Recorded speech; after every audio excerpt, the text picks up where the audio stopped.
Assalamualaikum warahmatullahi ta'ala wabarakatuh. Bismillahirrahmanirrahim.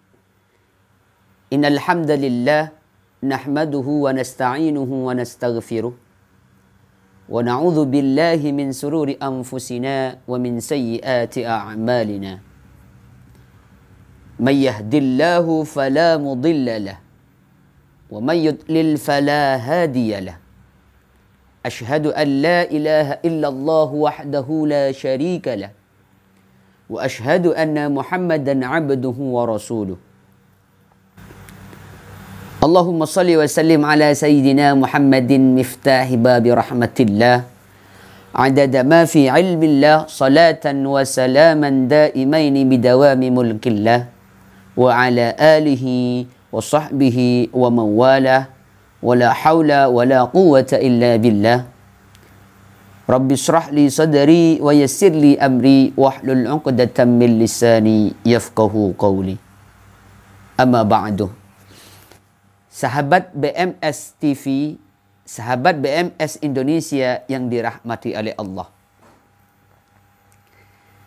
Puji syukur atas kehadirat Allah Subhanahu wa taala yang mana pada kesempatan kali ini, di detik ini kita masih diberi kenikmatan sehat sehingga kita oleh Allah Subhanahu wa taala tetap diberi keistiqomahan dalam menjalani ritual-ritual ibadah di bulan suci Ramadan ini, dan mudah-mudahan oleh Allah Subhanahu wa taala kita tetap diberi keistiqomahan dalam menjalani itu semua di bulan Ramadan.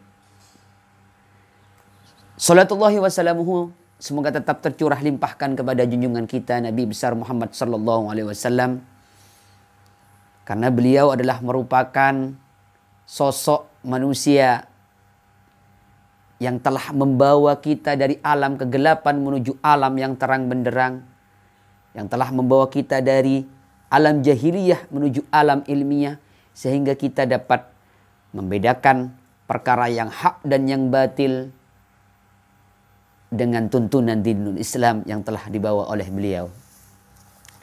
Sahabat BMS Indonesia, hafizakumullah, saya akan melanjutkan pembahasan tentang ahkamun nunus sakinati wa tanwin yang sudah saya bahas di part pertama.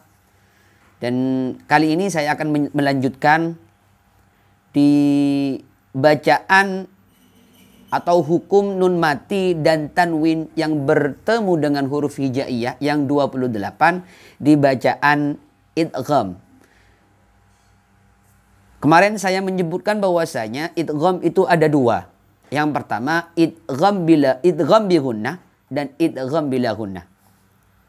Saya ulang, pengertian daripada idgham itu sendiri adalah membaca dua huruf dan yang satu itu seperti ada tasydidnya. Jadi huruf yang kedua itu seakan-akan ada tasydidnya. Contohnya huruf idgham bi gunnah itu ada 4. Yang pertama ya, yang kedua nun, yang ketiga mim, dan yang keempat waw. Atau bisa kita ringkas menjadi kalimat yanmu. Yang pertama ya, may yaqulu. Jadi pengucapannya dengan dengung. Nun mati bertemu dengan iya, seakan-akan iyanya itu terdapat tasydid, padahal di sana tidak ada tasydid. Itu yang dinamakan idgham bi gunnah. May yaqulu, nun mati bertemu dengan iya. Iya itu seakan-akan terdapat tasydid. Karena di sana ada nun sukun, maka itu dikatakan idgham bi gunnah. May yaqulu. Contoh yang kedua, nun. Min ni'matih. Min ni'matih. Nun bertemu dengan nun. Nun di sana seakan-akan terdapat tasydid. Karena ini adalah merupakan hukum idgham atau bacaan idgham bi gunnah dengan menggunakan gunnah, maka bacaannya dengung. Min ni'mati. Itu contoh yang kedua. Contoh yang ketiga, yaitu nun mati berjumpa dengan mim, bertemu dengan mim. Mimma lillah, mimma lillah. Seakan-akan di mim yang kedua itu terdapat tasydid. Itu bacaan idgham bi gunnah. Kecuali apabila nun mati atau apabila nun sukun bertemu dengan iya ataupun wawu. Itu ada pengecualian di pembahasan idgham bi gunnah. Ketika nun sukun atau nun mati bertemu dengan wawu ataupun iya dalam satu kata, maka hukumnya itu jelas. Bacaannya itu jelas atau bisa dikatakan idhar. Contohnya nun mati ataupun nun mati yang bertemu dengan wawu ataupun iya dalam satu kata, maka itu hukumnya idghar atau jelas. Bacaannya jelas, bukan seperti yang di depan dibaca dengung. Ini dibaca jelas. Seperti contoh, qin wa nun, sin wa nun, dun ya. Di sana kan nun mati bertemu dengan iya. Kalau kaidah yang pertama, apabila nun mati bertemu dengan huruf idgham bi gunnah, maka harus dengung. Ini beda karena ini terdapat di dalam satu kata. Qin wa nun, bukan dibaca qin wa nun, bukan gitu. Qin wa nun, sin wa nun, dun ya. Jadi dibaca jelas atau idhar. Itu pengecualian dari hukum idgham bi gunnah. Terus yang selanjutnya yaitu idgham bila gunnah. Sama, seakan-akan huruf yang kedua itu terdapat tasydid, tetapi bacaannya tidak dengung. Jadi jelas, tidak dengung. Ingat-ingat, bacaannya tidak dengung. Itu iklab. Oh, itu idgham bila gunnah, bukan iklab. Tidak dengung. Seperti contoh, dan huruf idgham bila gunnah itu ada dua. Yang pertama lam dan yang kedua ro. Hukum idgham bi gunnah ada 4. Nun, mim, ya, waw. Sedangkan hukum idgham bila gunnah hurufnya ada 2. Lam dan juga ro.